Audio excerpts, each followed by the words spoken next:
Hello, everybody. Thank you for listening to the Healthy Project podcast. I'm your host, Corey Dion Lewis. And today we are getting into a critical and very important topic, prostate cancer awareness. And as we all know, September is Prostate Cancer Awareness Month. So dedicated to that. So with my guest today, not only will we be discussing that, but also I would love to talk about kind of the equity piece as well. Mhm. So with us today, I have Kris Bennett. He's the director of prostate cancer health equity initiatives at Movember, who is a global leader in men's health. We're going to be talking all that today. So again, Kris, thank you so much for being here. I really appreciate it. Corey, appreciate you having me on, brother. Excited to talk more about this and just kind of get this message out, man.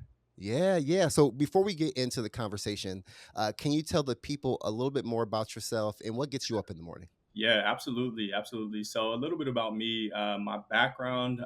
So, I actually have my master's in public health as well as my master's in social work. So, that was a dual degree that I finished up at Alabama not too long ago, actually. So, that was a Okay. tough one. I also have my master's in management, which I received in the United Kingdom, so Durham University. And what got me over there to Durham actually is always kind of my fun fact. So, I know you can't tell behind the screen, right? Or on a podcast, but I'm actually 6'8". So I played professional basketball before I jumped into this space, and that actually kind of led me to the kind of public health world. So I played in multiple different countries all over the world. While I was playing in South America, I started to realize, some of those public health issues and barriers that folks faced. And that kind of got me into it. So I actually started my public health master's while I was playing in Nicaragua, I believe. Started at a different school than what I finished at. But that really got me into it. And then, of course, paired with when my mother was diagnosed with cancer, I started to see kind of how those big systems play into accessing care. And so that kind of got me into it. And that's kind of led me here. I've always been a proponent of health equity. I kind of laugh because all of my practical experience after I played basketball, or real world experience, if you will, has been centered around health equity. And so, I mean, I've worked in federally qualified health centers. I've advised politicians at state and also federal levels, all on health equity policy. So I would say, honestly, what gets me up in the morning is just doing this work for our communities, just for anybody that's coming from a historically or intentionally excluded community. I want to be, I want to use the privileges that I have, being light skinned, having the educational background that I have, having the kind of platform that I have to be able to help make sure that people have access to those types of things, especially that are going to help them with better healthcare. Word. So pretty much you went from dunking on people to helping people. So that's I've never thought of it like that, but I like that's awesome. That's awesome, man. And I love what you're doing, and I would really to kind of play on that health equity that. piece. I know you said that's been Yeah. your journey ever since you finished, your professional career or Yeah. professional basketball career. Yeah. Um, why when we're talking about under-resourced or underserved communities and prostate awareness, Yeah. where is that connection? What does that look like? Yeah, absolutely. So in my role is global right now, so I definitely can rattle off a few global statistics. But Mhm. one of the biggest statistics that I think is kind of palatable, right, for folks to really understand is prostate cancer in general, globally, is the second most commonly diagnosed cancer in men, behind lung cancer. And then when you really get into it, especially in the United States, Black men are disproportionately affected by prostate cancer. So, in general, again, in the US, that number is 1 in 8 men are going to be diagnosed with prostate cancer in their lifetime. But it balloons to 1 in 6 when you're talking about Black men. And so the reason why health equity in prostate cancer is so big to me is because there are so many different kind of factors that play into prostate cancer, whether it's a lack of conversation around anything that has to do with our sexual reproduction system. It's the genetic pieces. There are genetic factors that kind of go into play. environmental factors that go into play, of course, those socioeconomic factors. And that really does include, the unequal access to healthcare as well as early detection services that most folks have access to. But not everybody, obviously, and I think everybody that's probably listening to this knows this, but of course, not everybody has access to those types of things. And so for Right. me, I got into the prostate cancer space because, again, I came from the general health equity space. So I was, I've kind of done this everywhere across the spectrum. But when I noticed what those numbers were in the prostate cancer world, it was really jarring for me. I think that's really the appropriate word to use, is jarring, because those disparities are so eye opening to me. And so I said, you know what can I do to, again, kind of help out? And I think everybody, honestly, if you have those types of conversations with your homeboys, with your family, anybody that has a prostate, you'll recognize that pretty much everybody has some kind of run-in with prostate cancer, whether it's a scare or BPH, so an enlarged prostate. It's just something that happens quite often, especially in our communities, in Black and Brown communities. So it's a conversation that I think is warranted, and one that I really want more people to have. Yeah, you hear about. I definitely have had conversations. Mhm. I know people have had issues, um, and then you kind of talk about some of those numbers, especially within for Black men, Mhm. and then it raises the question: well, why is it still why the numbers that now, given Yeah. all the information that we have? And Mhm. I have my own opinions on why that conversation around Yeah. prostate cancer is not as strong as it should be. But I would love to hear your thoughts on why still now, Yeah. 2024, Yeah. are we still having there's this huge disparity gap when it comes Yeah. to prostate cancer Absolutely. and men of color. Absolutely. So I mean, I think there are so many different factors that kind of go into it, right? And I think, Hmm. as someone who, of course, spends a lot of time in this space, you hear about the advancements, you hear about how numbers look like they're getting better, right? And there really has been a lot of there have been a lot of advancements in the cancer space. And I would say, honestly, over the last like 5 to 10 years, right? Like, while I've been doing this, there's been a lot of advancements that have occurred. But to your point, Corey, there are still those disparities that exist within Black and Brown communities, predominantly in Black communities. And so, for me, some of those factors that, again, that kind of contribute to that are really, you have so you have the genetic predispositions, right? That's one big piece of it. Again, the socioeconomic status piece that goes into place there. Access to healthcare, right? Especially in the United States. One thing that I think is really interesting is, you know the access that you get to healthcare really is just, it's determined on if your job has good healthcare or not, right? And that's something Yep. that, obviously, I don't believe that should be what it is. I believe healthcare is a human right, and I believe everybody should have access to that. But unfortunately, that's not how things work in the United States, right? So that access to healthcare piece is a big thing. And then I think that last piece that you kind of maybe potentially alluded to, are those kind of cultural barriers, right? Black men in general, we're not necessarily having those types of conversations around prostate health, right? I know one thing. I've been very fortunate to travel across the world, across the country, to have these types of conversations with a lot of folks everywhere. And one of the things that I consistently hear is most men don't even know what a prostate is until they're diagnosed with prostate cancer, right?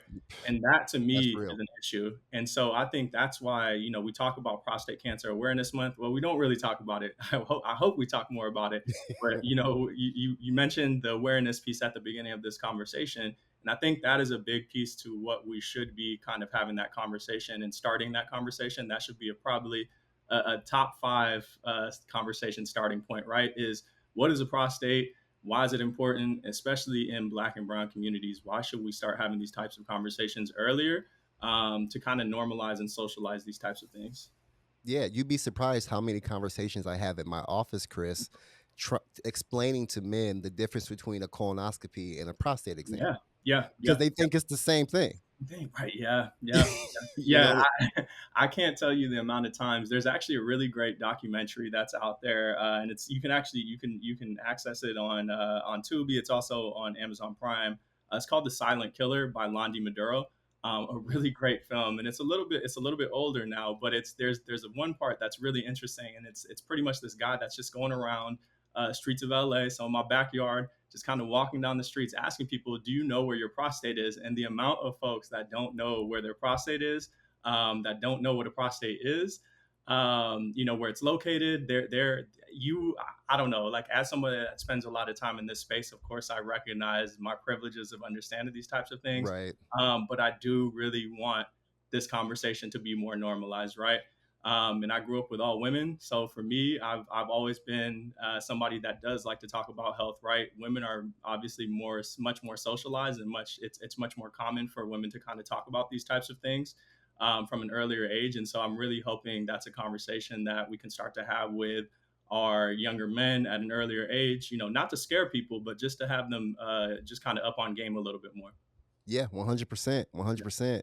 100%. There's something I want to touch on that you said earlier when we were talking about, barriers to care, Yeah. um, and having access to care. Hmm. And there's something that I've been really, it's funny we're having this conversation now because Yeah. there's something that I have been really thinking hard about the last couple of weeks. Yeah. And that's having, true access to care, Yeah. meaning, you know, there are people who have insurance, I have insurance and have that privilege, but do I have access to a provider that Yeah. understands me? Yeah. Right. Yeah. So I have access to care, but do I really have true access to care? Hmm. Because I may have a mistrust of my provider, and I don't. If my provider's listening, I trust you, Yeah.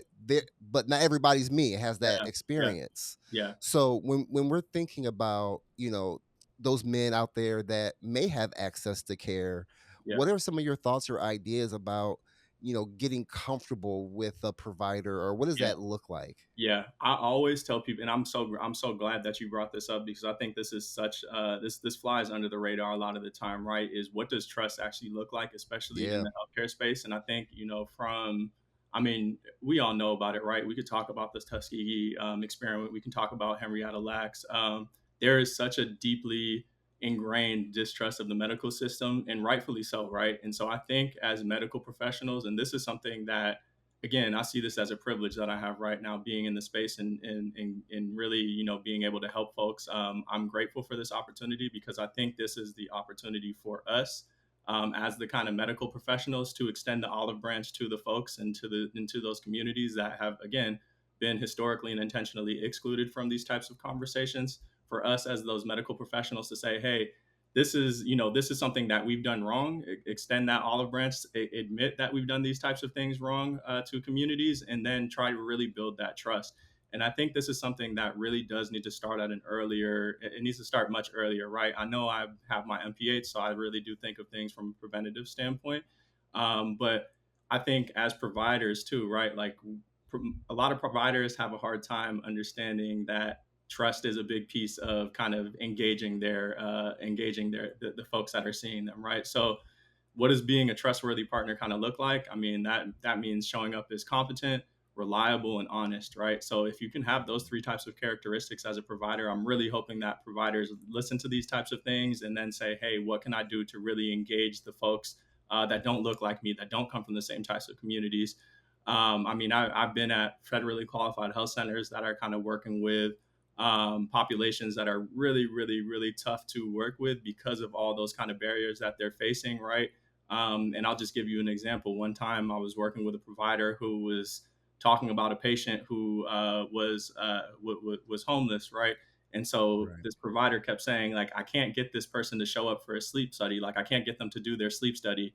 And I think it was a conversation that this provider had to have with the community health worker who was working with that patient, to say, hey, this person is actually, like, does not have a house to go to, right? Mm. So I think these are the types of things that, providers sometimes, everybody gets stuck in their job, right? Like, everybody really thrives in their job, hopefully, and really enjoys their job, hopefully.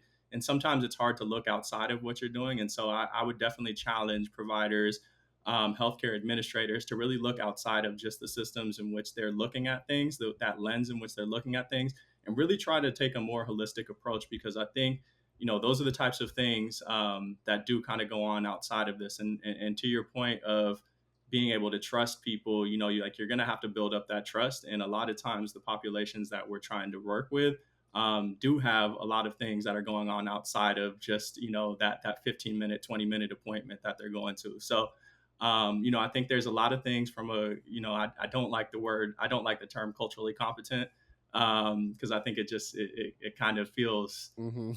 I don't know, it feels a little safe. But from that perspective, right, from that culturally competent perspective, those are the types of things that I really hope that providers can work on.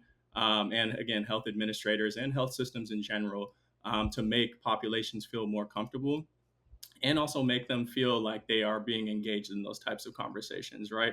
Um, Right.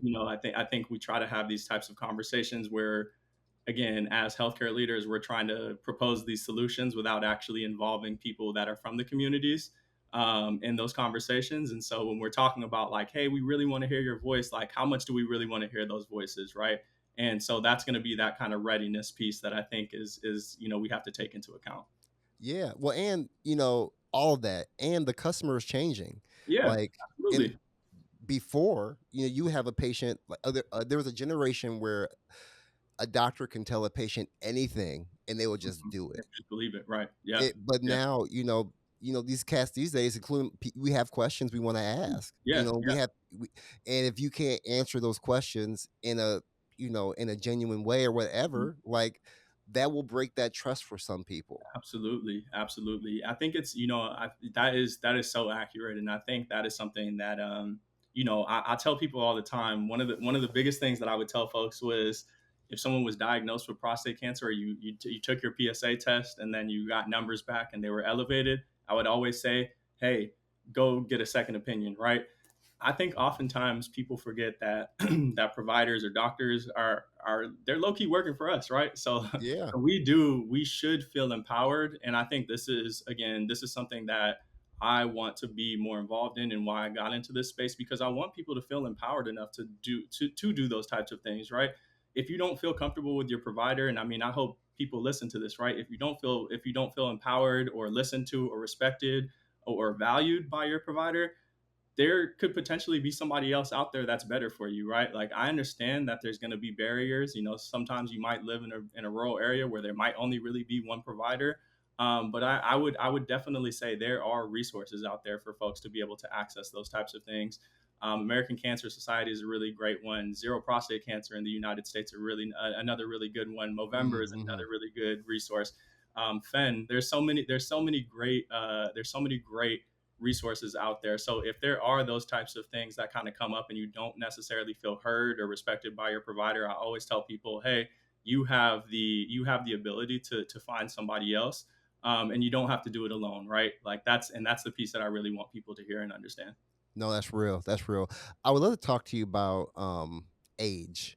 And Yeah, I didn't know if you had any information. yeah, There are a lot of cancers. I know, colon cancer, hmm, um, the where it was like, hey, you need to get it at this age. Your colonoscopy for Black men, yeah, that age has, hey, now it's like 45 or 40 or something like that. yeah. Um, is there data? Or are you seeing that men of color are getting prostate cancer younger and younger? Yeah, and so that is cancer in general. That was something that came out in the previous ACS report. They're kind of like 2024 report that just came out a few months ago, actually.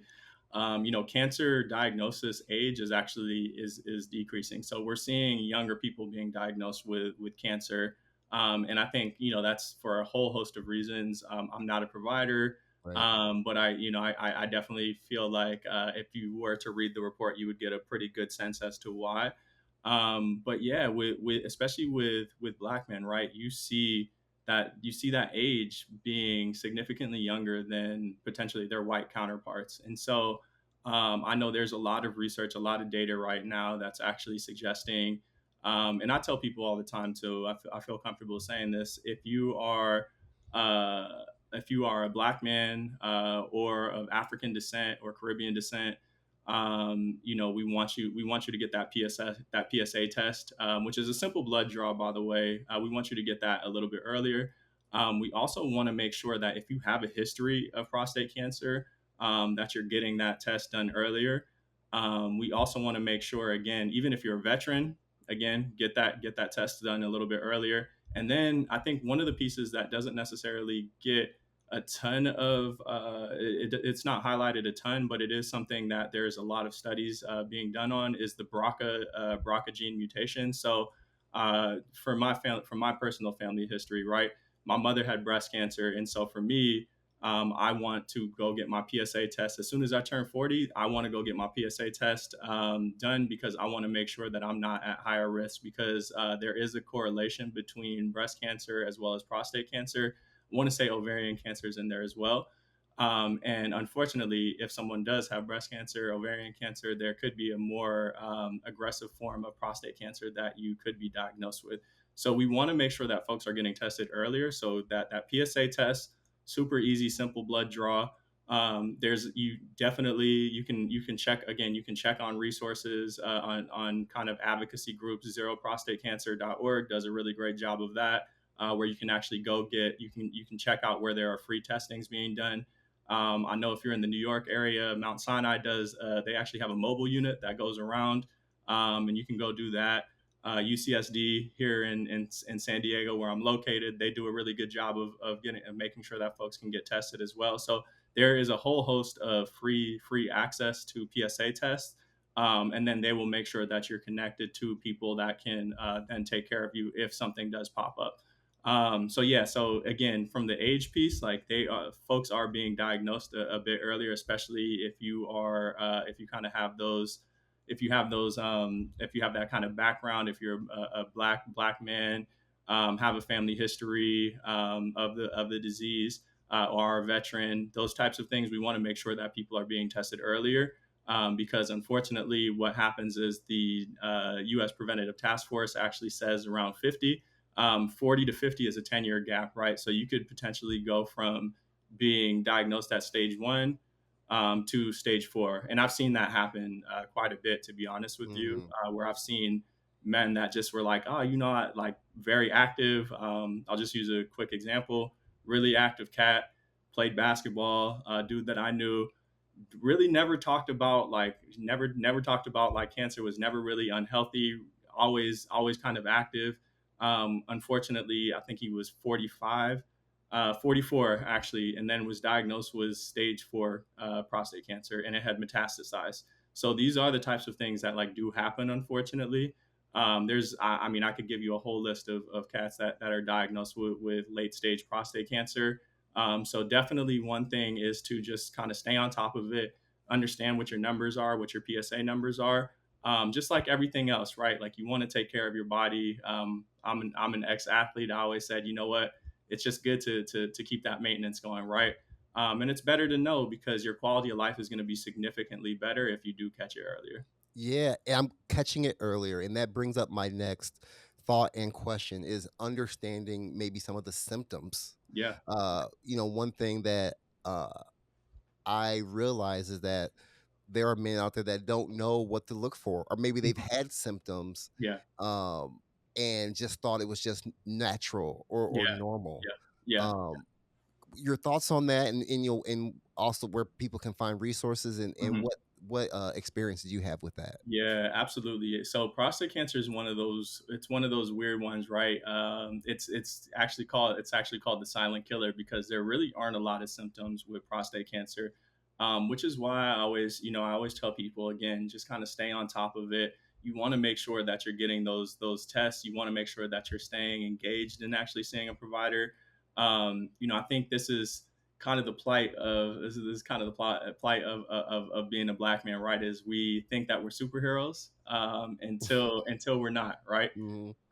And so I've always been one of I actually went to a random church in Albany, Georgia, and I remember sitting there with a black woman who had lost her husband to prostate cancer. So we were just kind of chopping it up there. And she just said, you know what? I wish that he wouldn't have sat there and gone through it alone. And I wish that he would have just continued to go see his provider and doctor and not felt like he had to be so strong. That's unfortunately something that I've heard quite a bit. And so again, I'm just really urging, if I had a call to action, I guess this would be it, is to just, go see a doctor, go see your doctor, challenge yourself to get engaged with a provider, go get that PSA test if you're eligible for it. Just make sure that you're doing that maintenance that you need. As somebody that I'm not old enough to do it yet, but again, as somebody who has the privileges that I have and has the platform and has the platform that I have, I want to make sure that people are doing those types of things because we want you here, right? Right. I've had family members that were diagnosed with prostate cancer, and I've heard these stories again where people are diagnosed with prostate cancer, die from prostate cancer, and then don't talk about it, and then it's like another generation gets diagnosed with it, and you're like, why didn't I know about this? And you're like, oh right, my uncle was diagnosed with the cancer, but we didn't know that it was Right. prostate cancer, right? Because they're not having those types of conversations. Right. So I definitely want to continue to challenge us as a people to continue to have these types of conversations and just again normalize it, socialize it, right? These are conversations that are going to keep us alive. They're not conversations that are going to hurt us. We don't even know if we're going to be diagnosed, right? Like we might not be diagnosed, but and I know it's scary, but it's so much better to know because this is such a survivable cancer. I mean, again, as someone who sits with statistics all day, I can tell you it's like 98% of the people that are diagnosed with prostate cancer, if caught early enough, you're going to have in within 5 years, you'll still be alive, right? Like you will be Hmm. alive if you catch this disease early enough. And on top of that, your quality of life will be much better. So we want to make sure again that people are kind of having these types of conversations, just again challenging folks to really have these types of conversations to ready the community, because I think oftentimes we just haven't had those types of conversations in our community. So we're not necessarily even ready to have those things. Um, Right. so I would say, again, I guess in terms of resources, um, you know, FEN does a really great job of reaching Black men in the United States. Zero prostate cancer. They do a really good job of that. Of course, Movember does a really great job of that. American Cancer Society is another really good resource that even provides access to specific programming where if you need transportation services after you're diagnosed with cancer, they will help you do all of that.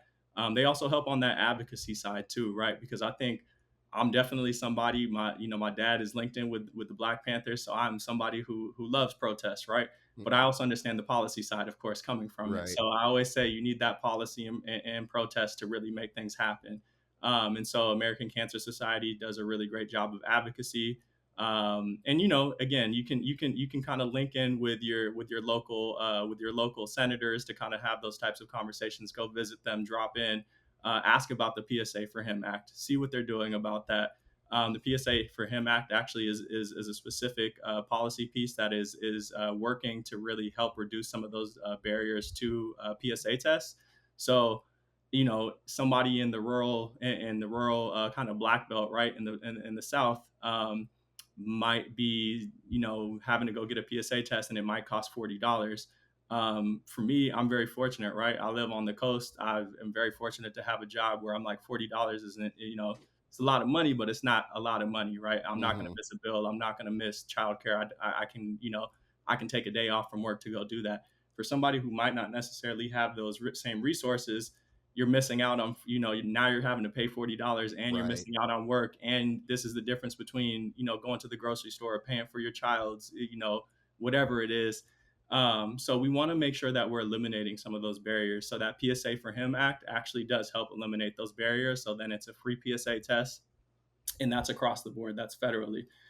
So we want to, again, just those types of things, protest policy. There are really good groups out there that are doing really great work locally and also kind of at that federal, national level. And I just, again, kind of want to make sure that we're having those types of conversations. Perfect. No, I love that. So, like I said earlier in our conversation, Chris, that Movember is one of the leading, voices Mhm. in men's health.